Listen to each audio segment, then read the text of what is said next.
Bueno, Diego, Pablo, entramos directamente en tiempo de entrevista. Vamos a hablar de decía yo, una disciplina, algo que no habíamos comentado todavía aquí en Tu Dinero Nunca Duerme, que es el papel que jugáis los selectores de fondos.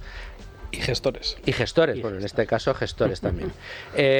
La primera, aquí tenemos tradiciones. En Tu Dinero Nunca Duerme, y una de ellas manda, que es que la primera pregunta de la entrevista la tiene cedida Value School desde hace años, así que, Luigi, yo no puedo faltar a mi palabra. Bien, pues entonces vamos a preguntar por esa labor que es verdad, en 7 temporadas de programa prácticamente que llevamos, hasta la 7ª, no había salido nunca esta función del selector de fondos. Entonces mi pregunta va a ser, evidentemente, ¿en qué consiste y sobre todo para quién seleccionas? Es decir, si es para la entidad para que tú trabajas o para clientes particulares.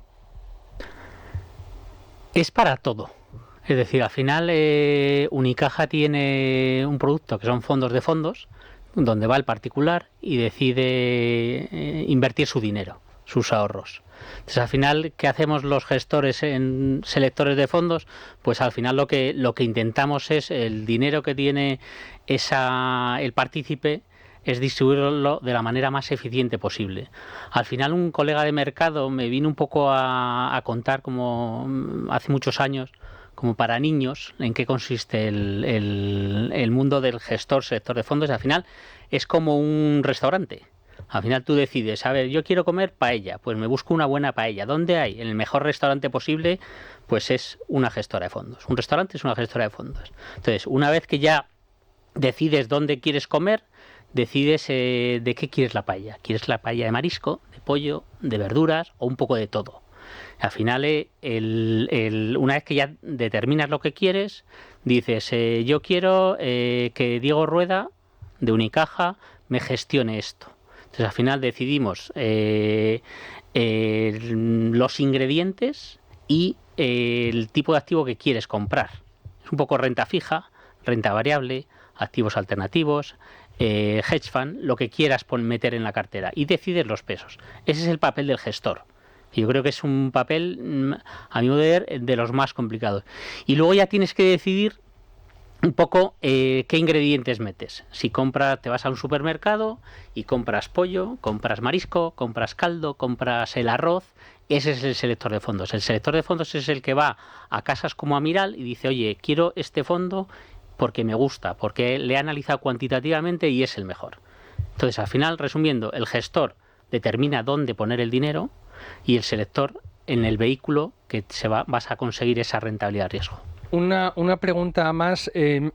Unicaja, por ejemplo, podría configurar un fondo, un producto que tuviese dentro varios fondos seleccionados, por ejemplo, por ti. Es decir, imaginemos un fondo, aquí saben que hay mucho gestor value que acude al programa, y que Unicaja hace un fondo que se llame Top Spanish Value, siglo XXI.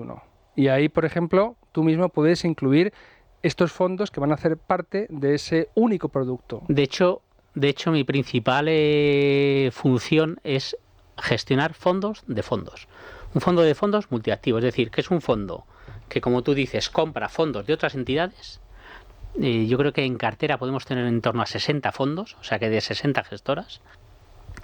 Y una vez que lo tiene, lo distribuye entre sus partícipes.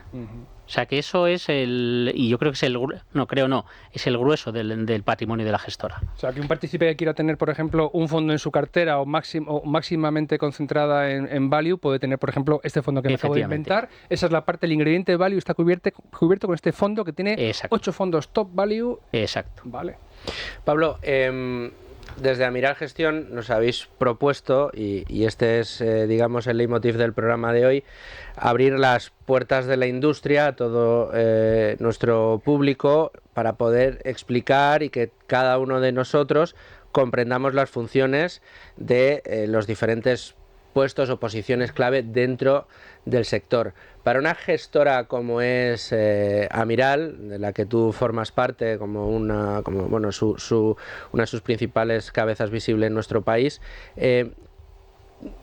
claro, nos ha explicado Diego cómo es su día a día desde Unicaja, como selector de fondos. Vosotros, como proveedor del producto, ¿cómo hacéis el match con las compañías? Sí, pues en términos genéricos, ahora quizás lo concreto, nosotros tenemos que tener la mayor cercanía con todo tipo de entidades. Entonces, en el caso particular de las gestoras, que detrás hay un grupo bancario, pues obviamente los volúmenes que gestionan son muy importantes y en general el abanico de producto que tienen es muy amplio. Como bien ha explicado Diego, pues ellos concretamente tienen un abanico muy amplio de fondos, aparte de también gestionar fondos propiamente dichos. Entonces, nosotros tenemos entrada fundamentalmente en la parte de fondos, aunque no exclusivamente. Entonces, nosotros lo que intentamos, en la medida de lo posible, es, lo más importante, tener a nuestros posibles clientes bien informados y actualizados.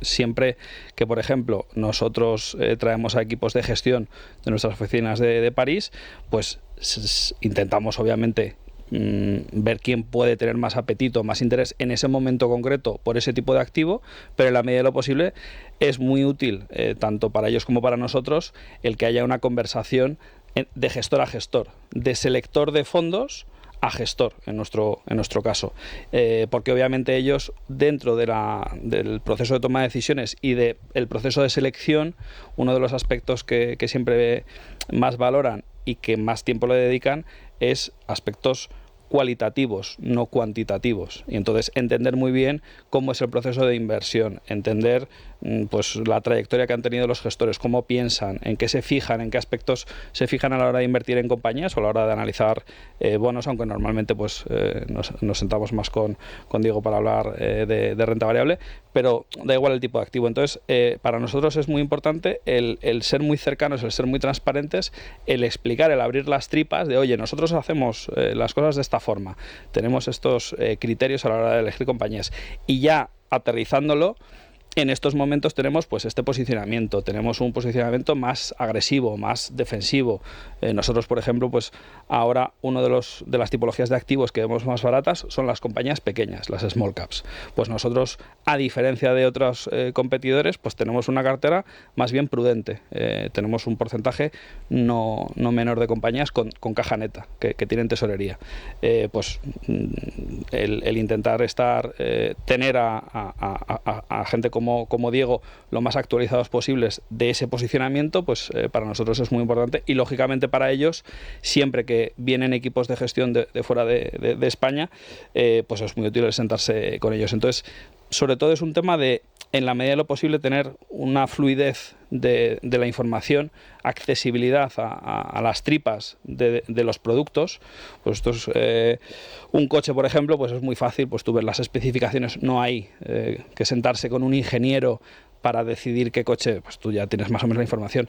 Pero detrás de un producto, de un fondo de inversión, hay mucho más que cifras. No es simplemente esta rentabilidad. Hay muchos aspectos que son más bien cualitativos, como digo. Cuánto tiempo llevan trabajando juntos los gestores, cómo de fieles han sido a cuál es la filosofía, la estrategia de inversión. Imagínate un fondo que a lo mejor empezó teniendo 100 posiciones y luego en 5 años tiene 20 posiciones y luego tiene un sesgo. Pues cuando ves bandazos muy grandes en un producto, pues eso es una alerta roja. De hecho, le podemos preguntar luego a Diego cuáles son los red flags a la hora de analizar el producto en los que ellos se pueden fijar para descartar.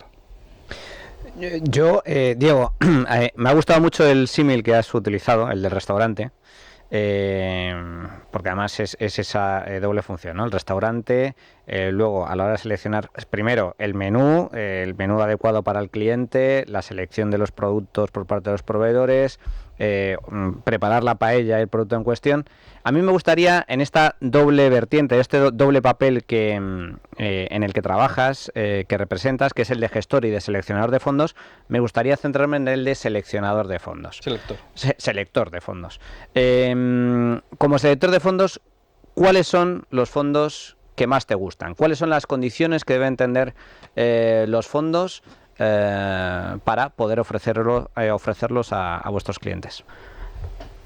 Lo primero de todo es saber dónde quieres invertir. Luego buscamos el fondo. Ahora, ya entrando en la parte de selección de fondos, tenemos varios criterios. En primer lugar, criterios cualitativos y criterios cuantitativos. Vamos a empezar por los cuantitativos. Nosotros cogemos toda la categoría de fondos me lo invento, de bonos de alto rendimiento y decimos cuál es el mejor.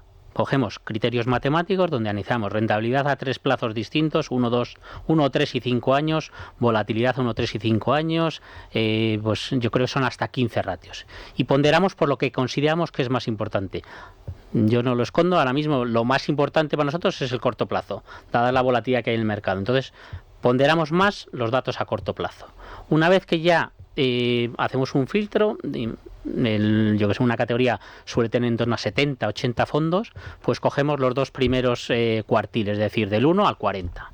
Ahí ya vemos esa lista de 40 fondos, es lo que queremos, de ahí sacar el fondo que queremos buscar. Vamos a los primeros, lógicamente empezamos de arriba abajo y empezamos a filtrar. Que si patrimonio, tiene que tener un patrimonio mínimo determinado porque no podemos comprar el fondo entero. Es decir, hay un tema límite legal que no podemos comprar el fondo entero. Entonces empezamos a mirar, bajamos y decimos, el tercero, este nos gusta. Ha pasado los filtros que hemos buscado y en tamaño cuadra. Ahora hay una cosa muy importante que Pablo es consciente, que la CNMV o las autoridades europeas te obligan a que el fondo tenga un determinado, lo que viene a ser el ESG. Es decir, que cumpla unos criterios medioambientales, sociales y de gobernanza. Al final lo han llamado por la legislación artículos 6, 8, 9. Como nosotros Unicaja lo ha promovido, pues tenemos que tener artículos que como mínimo sean artículo 8. Eso es muy importante para nosotros, ese es el segundo filtro. Y el tercer filtro es el cualitativo. ¿Por qué el cualitativo que hacemos? Nos reunimos con los gestores, analizamos el fondo. Como dice Pablo, tenemos en cuenta la estabilidad del equipo gestor, tenemos en cuenta que cumple con lo que dice, que es muy importante, porque hay muchos fondos que te dicen, no, soy fondo, invierto me lo invento, en renta variable española, y de repente miras la cartera y dices, oye, y estos valores no son españoles, ¿qué haces con esto? Y dice, ya, pero es que, bueno, veía valor. No, yo quiero o queremos que haga lo que dice. Coherencia. Y es difícil de encontrar, ¿eh? Eso te iba a decir, que sorprendentemente hay mucho donde dije Diego y lamentablemente pues cuando tú eliges, esto es como, oye, yo quiero elegir un híbrido, si de repente ya vas al concesionario, no, que es que mira, al final es gasolina, y dices, oye, pero si es que yo lo que quería era este producto. Es muy importante y lamentablemente a veces hay cambios en lo que se refiere a universo de inversión, política de inversión, y eso es lo que siempre, desde un punto de vista de selector de fondos, detestas, que te cambien el producto, porque, como bien ha explicado Diego, es tirar todo ese trabajo previo de selección por la borda, porque dices, oye, es que me estoy fijando en esa categoría que mencionaba, en cada asset class pues puedes tener una oferta de 70, es cargarse el punto de partida, porque dices, es que si me vas a cambiar el resultado final, pues igual hubiese empezado en otra categoría de activo. Uh-huh. Y luego el final, y Pablo lo sabe, es la entrevista con el gestor. Al final siempre intentamos hablar con él, que nos explique cómo lo hacen, cómo hacen el proceso, cómo construyen la cartera, si los límites que pueden tener o no pueden tener. Son muchas cosas y al final también es confianza con el gestor. Como dice Pablo, al final, si eres transparente, te gusta y lo compras y te fías de él. Porque las inversiones en fondos, en un fondo de fondos, las inversiones tienen que ser a medio o largo plazo. Te puedes equivocar y dar marcha atrás, pero ahí has cometido un error en tu trabajo. Entonces, al final, lo que buscas es también mucha transparencia. Y luego, en el día a día, pues Amiral te llama, te dice, oye, estás invertido aquí, tienes unas características determinadas de la cartera, hemos cambiado esto, esto y esto. Buscas transparencia. Eso que mencionaba Diego de largo plazo, yo creo que es muy importante desde nuestro prisma. Nosotros, cuando invertimos, por ejemplo, en una compañía, salvo que la compañía vaya presentando resultados que no nos gustan, vamos a aguantar un tiempo necesario para ver madurar esa inversión. Del mismo modo, Diego y un selector de fondos, si hace bien su trabajo, tiene que aguantar un poco, es decir, no porque el primer trimestre, de repente, sin haber cambiado la política de inversión, el fondo lo está haciendo mal frente a la categoría, frente a un índice de referencia, no lo va a vender. Entonces, en la medida de lo posible, pues oye, tú aguantas también a la hora de haber seleccionado un producto, de forma a medio o largo plazo estás intentando darle un voto de confianza. Obviamente, y como bien dice Diego, si hay cambios, si de repente pues empiezas a hacer cosas que dijiste que no ibas a hacer, o si ves, lo que digo yo, red flags, banderas rojas desde un punto de vista de gestión, pues ya ahí te puedes empezar a preocupar, pero también hay largo plazo y vocación de permanencia cuando se seleccionan los productos y nosotros creemos que es importante que la gente sea consciente de que al otro lado también hay una visión de largo plazo. Comentáis el tema de red flags, de banderas rojas, advertencias a tener en cuenta, esas alertas que de repente dices, uy, aquí hay algo que habéis puesto una que me parece muy significativa, que es la falta de coherencia. Que vamos, que el ejemplo que has puesto, Pablo, me parece muy significativo, ¿no? Vas a comprar un coche híbrido y de repente sales o te intentan vender uno que es única y exclusivamente gasolina. Oye, ¿qué pasa aquí, no? Sí. ¿Cuáles son otras más advertencias o alertas rojas que hay que tener en consideración vosotros desde la industria que también nos pueda valer a nuestros oyentes particulares a la hora de seleccionar un fondo o aproximarse a una determinada gestora? A ver, nosotros el cambio del equipo gestor nos mata a los sectores de fondos. ¿Por qué? Porque al final ya tienes que estar pidiendo explicaciones si va a ser la misma gestión. Siempre nos preocupa mucho, por ejemplo, el tema de la sucesión. Es decir, hay fondos que dicen, no, el gestor es un gestor estrella, lleva 20 años aquí, pero dices, oye, pero perdona, que él puede tener un problema personal, dejar la gestión e irse. Y dices, oye, ¿qué pasa con lo que hay debajo? ¿Saben lo que está haciendo el de arriba? Es decir, ese es un tema muy importante.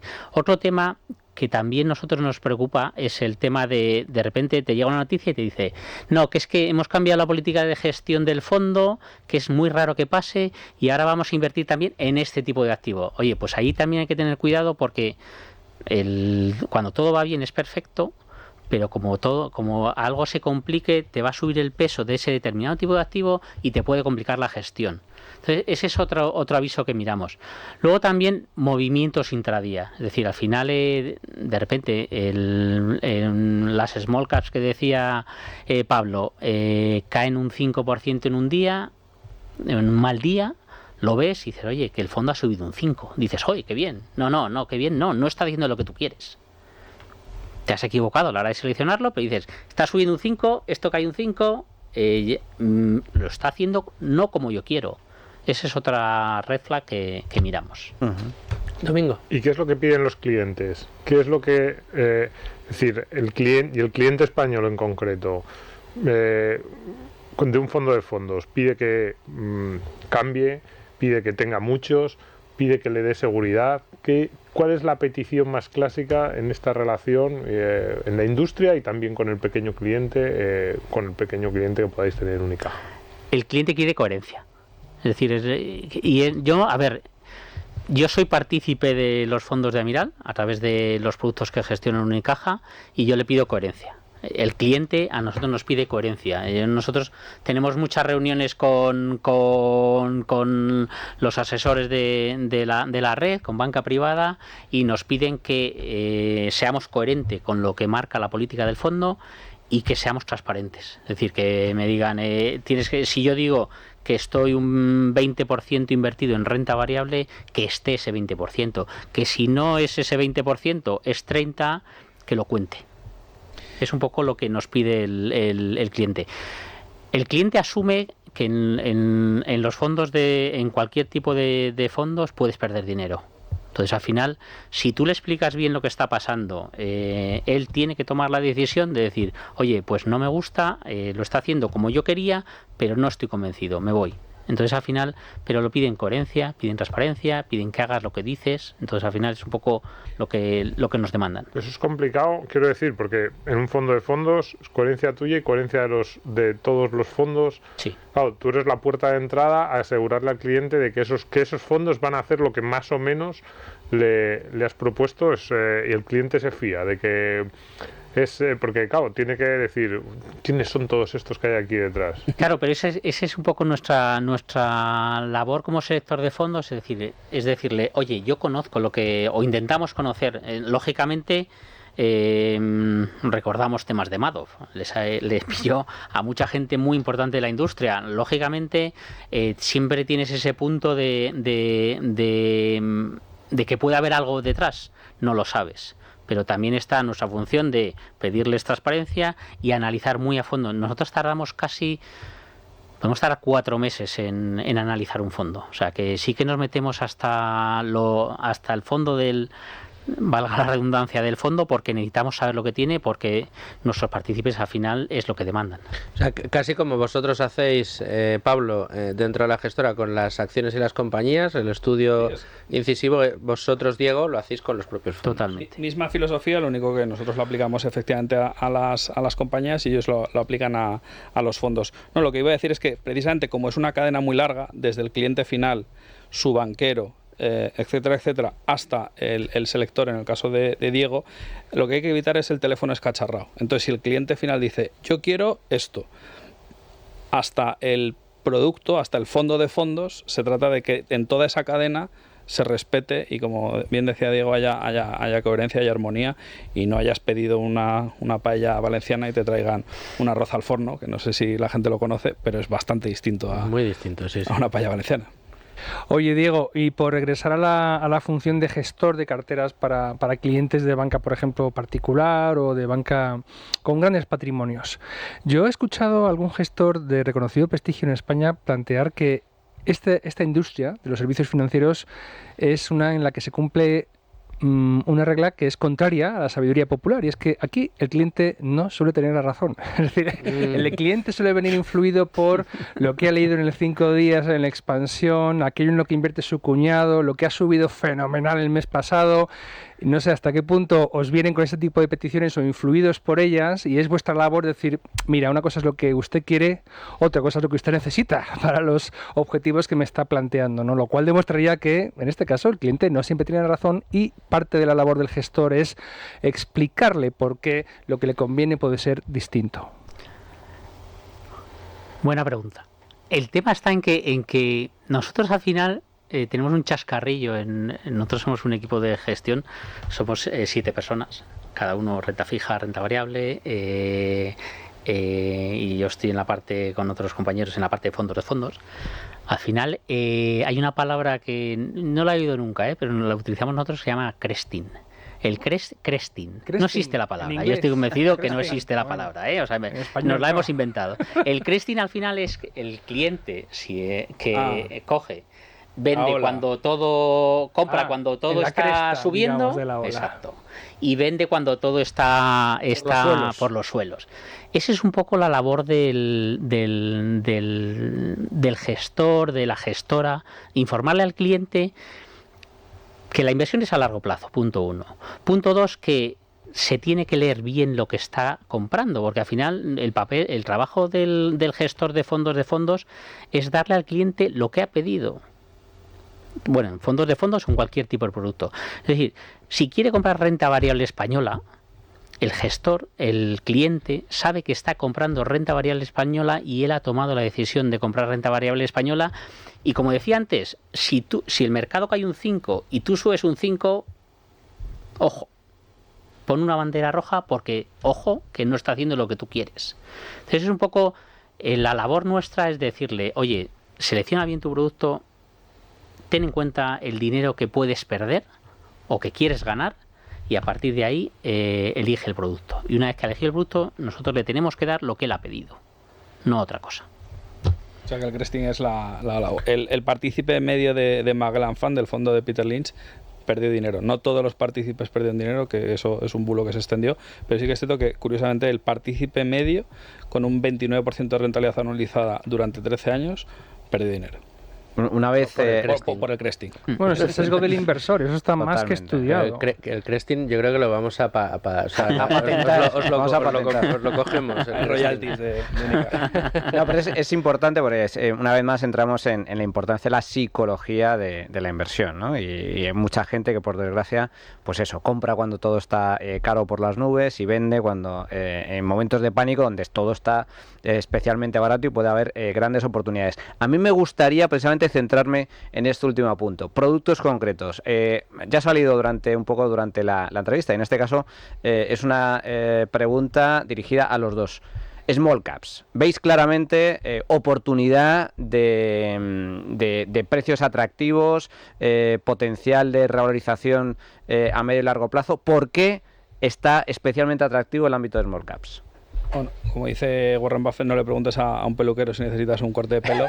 Pero efectivamente, nosotros, que somos una casa especializada en small caps, sí que es cierto que en este momento puntual vemos una oportunidad y vamos, así lo reflejan los índices y los principales ratios de valoración. Las small caps en Europa se encuentran en uno de los momentos más castigados o más penalizados de los últimos 2 décadas, similares a los niveles que vivimos en 2009.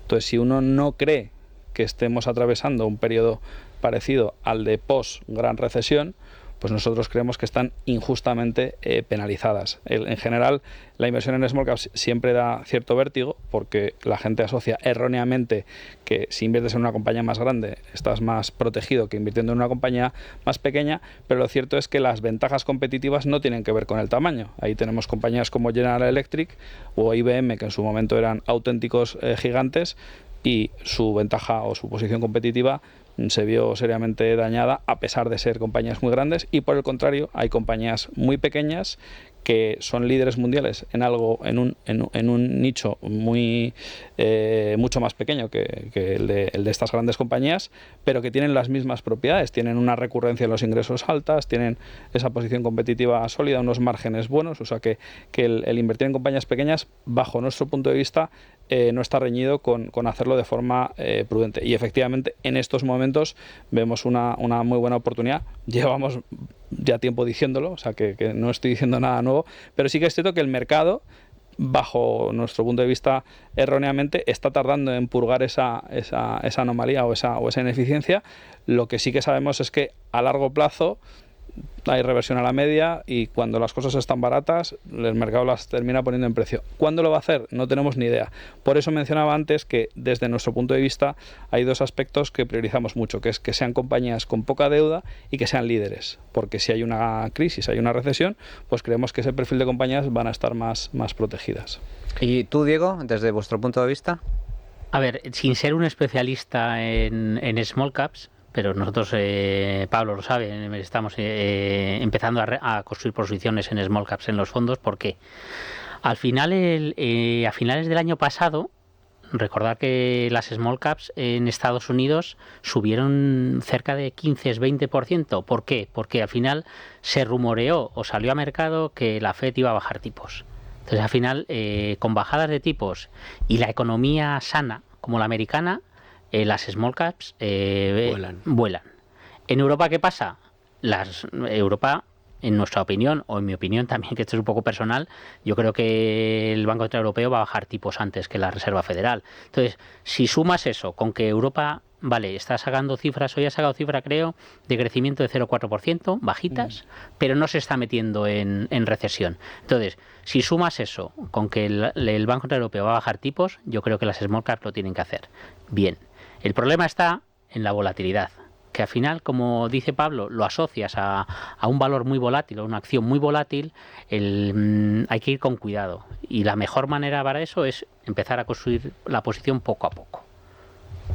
Claro, es curioso, después de la charla que llevamos, a mí se me viene a la cabeza una duda fundamental, Diego, y es que digamos, en el papel de Amiral, el papel de Pablo, de los gestores de Amiral Gestión, la cosa es muy sencilla y además muy transparente. Nosotros miramos en el largo plazo, compramos compañías que estén castigadas en el mercado por las razones que sean y esperamos a que la posición madure, y así además lo transmiten, y aquel que confía en Amiral sabe que va a tener que esperar un tiempo de maduración para que los resultados empiecen a llegar. Es decir, que no es comprar hoy para que mañana obtenga resultados. Sin embargo, decías tú, nosotros miramos al final, o sea, hay que enseñarle al cliente que la inversión tiene que ser en el medio y largo plazo, pero también miráis mucho en el corto, porque el cliente también lo exige, ¿no? Digamos, ese día a día con el cliente, imagino que será una pelea que tendréis constante, ¿no? Claro, al final